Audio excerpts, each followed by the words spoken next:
ओम शांति। 6 अगस्त 2025 बाबा के महावाक्य हैं। बाबा कहते, मीठे बच्चे, जितना समय मिले एकांत में जाकर याद की यात्रा करो।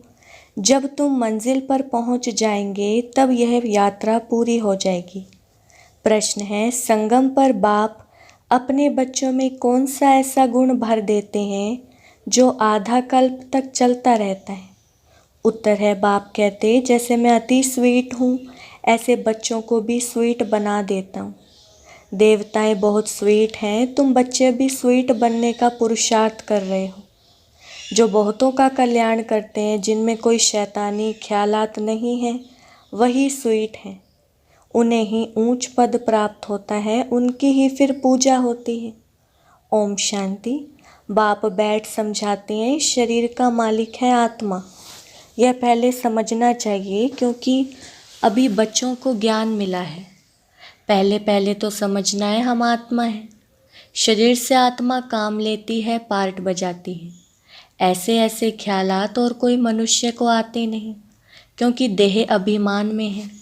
यहाँ इस ख्याल में बिठाया जाता है, मैं आत्मा हूँ, यह मेरा शरीर है।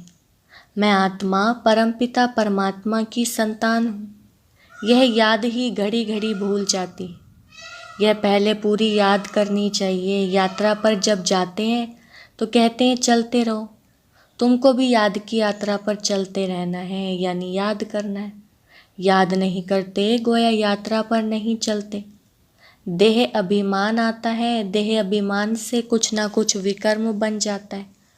ऐसे भी नहीं, मनुष्य सदैव विकर्म करते हैं, फिर भी कमाई तो बंद हो जाती है ना। इसलिए जितना हो सके याद की यात्रा में ढीला नहीं पड़ना चाहिए। एकांत में बैठ अपने साथ विचार सागर मंथन कर पॉइंट्स निकालनी होती है। कितना समय बाबा की याद में रहते हैं, मीठी चीज़ की याद पड़ती है ना। बच्चों को समझाया है, इस समय सभी मनुष्य मात्र एक दो को नुकसान ही पहुंचाते हैं। सिर्फ टीचर की महिमा बाबा करते हैं। उनमें कोई कोई टीचर खराब होते हैं, नहीं तो टीचर माना टीच करने वाला, मैनर्स सिखलाने वाला। जो रिलीजियस माइंडेड अच्छे स्वभाव के होते हैं, उनकी चलन भी अच्छी होती है। बाप अगर शराब आदि पीते हैं तो बच्चों को भी वह संग लग जाता है।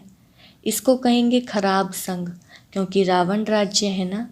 राम राज्य था जरूर, परंतु वह कैसे था, कैसे स्थापन हुआ, यह वंडरफुल मीठी बातें तुम बच्चे ही जानते हो। स्वीट, स्वीटर, स्वीटेस्ट कहा जाता है ना। बाप की याद में रहकर ही तुम पवित्र बन और पवित्र बनाते हो। बाप नई सृष्टि में नहीं आते हैं। सृष्टि में मनुष्य, जानवर, खेती बाड़ी आदि सब होता है। मनुष्य के लिए सब कुछ चाहिए ना। शास्त्रों में प्रलय का वृतांत भी रोंग है। प्रलय होती ही नहीं, यह सृष्टि का चक्र फिरता ही रहता है। बच्चों को आदि से अंत तक ख्याल में रखना है। मनुष्यों को तो अनेक प्रकार के चित्र याद आते हैं, मेले मलाखड़े याद आते हैं। वह सभी हैं हद के। तुम्हारी है बेहद की याद, बेहद की खुशी, बेहद का धन। बेहद का बाप है ना। हद के बाप से सब हद का मिलता है। बेहद के बाप से बेहद का सुख मिलता है। सुख होता ही है धन से। धन तो वहाँ अपार है। सब कुछ सतो प्रधान है वहाँ। तुम्हारी बुद्धि में है हम सतो प्रधान थे, फिर बनना है। यह भी तुम अभी जानते हो, तुम्हारे में भी नंबरवार है। स्वीट, स्वीटर, स्वीटेस्ट है ना। बाबा से भी स्वीट होने वाले हैं, वही ऊंच पद पाएंगे। स्वीटेस्ट वह हैं जो बहुतों का कल्याण करते हैं। बाप भी स्वीटेस्ट है ना, तब तो सब उनको याद करते हैं। कोई शहद या चीनी कोई स्वीटेस्ट नहीं कहा जाता। यह मनुष्य की चलन पर कहा जाता है। कहते हैं ना, यह स्वीट चाइल्ड, मीठा बच्चा है। सतयुग में कोई भी शैतानी बात नहीं होती। इतना ऊंच पद जो पाते हैं, जरूर यहाँ पुरुषार्थ किया है। तुम अभी नई दुनिया को जानते हो, तुम्हारे लिए तो जैसे कल नई दुनिया सुखधाम होगी। मनुष्यों को पता ही नहीं शांति कब थी। कहते हैं विश्व में शांति हो। अब तुम बच्चे जानते हो विश्व में शांति थी, जो अभी फिर से स्थापन कर रहे हो। अब यह सभी को समझाएं कैसे। ऐसी ऐसी पॉइंट्स निकालनी चाहिए जिसकी बहुत चाहना है मनुष्यों को। विश्व में शांति हो इसके लिए रड़ी मारते रहते हैं, क्योंकि अशांति बहुत है। यह लक्ष्मी नारायण का चित्र सामने देना है। इनका जब राज्य था तो विश्व में शांति थी। उनको ही हेवन डिटी वर्ल्ड कहते हैं। वहाँ विश्व में शांति थी। आज से 5000 वर्ष पहले की बातें और कोई नहीं जानते।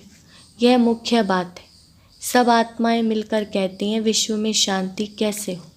सभी आत्माएं पुकारती हैं, तुम यहाँ विश्व में शांति स्थापन करने का पुरुषार्थ कर रहे हो।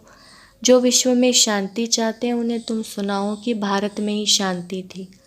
जब भारत स्वर्ग था तो शांति थी, अब नर्क है। और नर्क कलयुग में अशांति है, क्योंकि धर्म अनेक है, माया का राज्य है।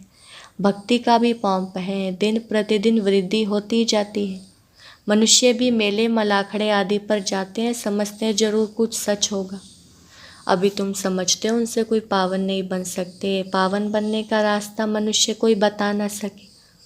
पतित पावन एक ही बाप है, दुनिया एक ही है, सिर्फ नई और पुरानी कहा जाता है। नई दुनिया में नया भारत, नई दिल्ली कहते हैं।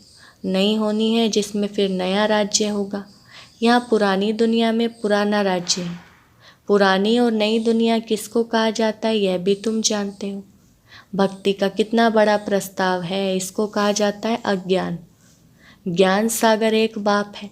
बाप तुमको ऐसे नहीं कहते कि राम राम कहो व कुछ करो।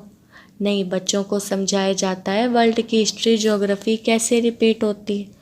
यह एजुकेशन तुम पढ़ रहे हो, इसका नाम ही है रूहानी एजुकेशन, स्पिरिचुअल नॉलेज। इनका अर्थ भी कोई नहीं जानते। ज्ञान सागर तो एक ही बाप को कहा जाता है, वह है स्पिरिचुअल नॉलेजफुल फादर। बाप रूहों से बात करते हैं, तुम बच्चे समझते हो रूहानी बाप पढ़ाते हैं। यह है स्पिरिचुअल नॉलेज। रूहानी नॉलेज को ही स्पिरिचुअल नॉलेज कहा जाता है। तुम बच्चे जानते हो परमपिता परमात्मा बिंदी है, वह हमको पढ़ाते हैं। हम आत्माएं पढ़ रही हैं, यह भूलना नहीं चाहिए। हम आत्मा को जो नॉलेज मिलती है फिर हम दूसरी आत्माओं को देते हैं। यह याद तब ठहरेगी जब अपने को आत्मा समझ बाप की याद में रहेंगे। याद में बहुत कच्चे हैं, झट देह अभिमान आ जाता है। देही अभिमानी बनने की प्रैक्टिस करनी है। हम आत्मा इनको सौदा देते हैं। हम आत्मा व्यापार करते हैं। अपने को आत्मा समझ बाप को याद करने में ही फ़ायदा है। आत्मा को ज्ञान है हम यात्रा पर हैं, कर्म तो करना ही है। बच्चों आदि को भी संभालना है, धंधा दौरी भी करना है। धंधे आदि में याद रहे कि हम आत्मा हैं, यह बड़ा मुश्किल है। बाप कहते हैं कोई भी उल्टा काम कभी नहीं करना। सबसे बड़ा पाप है विकार का, वही बड़ा तंग करने वाला है। अभी तुम बच्चे पावन बनने की प्रतिज्ञा करते हो, उसका ही यादगार यह राखी बंधन है। आगे तो पाई पैसे की राखी मिलती थी, ब्राह्मण लोग जाकर राखी बांधते थे। आजकल तो राखी भी कितनी फैशनेबल बनाते हैं। वास्तव में है अभी की बात। तुम बाप से प्रतिज्ञा करते हो हम कभी विकार में नहीं जाएंगे, आपसे विश्व के मालिक बनने का वर्षा लेंगे। बाप कहेंगे 63 जन्म तो विषय वैतरणी नदी में गोते खाए, अब तुमको क्षीर सागर में ले चलते हैं। सागर कोई है नहीं, भेंट में कहा जाता है। तुमको शिवालय में ले जाते हैं, वहाँ अथाह सुख है। अभी यह अंतिम जन्म है, हे आत्माएं पवित्र बनो। क्या बाप का कहना नहीं मानेंगे? ईश्वर तुम्हारा बाप कहते हैं मीठे बच्चे विकारों में नहीं जाओ। जन्म जन्मांतर के पाप सिर पर हैं, वह मुझे याद करने से ही भस्म होंगे। कल्प पहले भी तुमको शिक्षा दी थी। बाप गारंटी तब करते हैं जब तुम यह गारंटी करते हो कि बाबा हम आपको याद करते रहेंगे। इतना याद करते रहो जो शरीर का भान ना रहे। सन्यासियों में भी कोई कोई तीखे बहुत पक्के ब्रह्मज्ञानी होते हैं, वह भी ऐसे बैठे बैठे शरीर छोड़ते हैं। यहाँ तुमको तो बाप समझाते हैं पावन बनकर जाना है।